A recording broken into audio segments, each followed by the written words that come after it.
प्रकृतिर सेवार आज आम 6 नंबर दिन। तो आज आम बाहर अमरी काटवार लगी। देखुन जेन गछटा जोगेछुँ आम से गयर चारिआड़े जदि आम अमरी गाड़ी देमा ताले से अमरीटा बचिजा। अमरी जदि बचिगला ताहले आम 2-3 वर्ष सहजे आम गछ के सुरक्षा दे पारमु।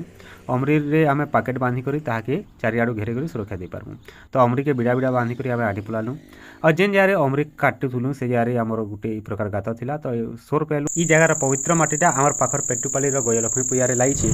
तो आम बेलबुड़ा बाहरी गलु गयलक्ष्मी माँ दर्शन लगी और सीधा हाजर होगलु पेटुपाली गयलक्ष्मी पूजारी। गयलक्ष्मी माँ ई पवित्र पूजाटा पेटुपाली गाँव में प्रति वर्ष बहुत जाकजमक पालित हेसी। कलासुर दरबार और मीना बजार इन मुख्य आकर्षण है। तार संगे प्रत्येक राति अपेरा भी होउछि। तो आम किंद्री बुलिक मन भर यात्रा देखलु आउ फेरी आसलु। तो आम लगी प्रतिदिन प्रकृतिर सेवारे गछ जगावार्टा गछ के सुरक्षा देवार्टा आमर नीतिदिनिया काम है। जदि आमर कामटा आपको भल लगे निश्चित भाव लाइक करूँ और चैनल के सब्सक्राइब करूँ।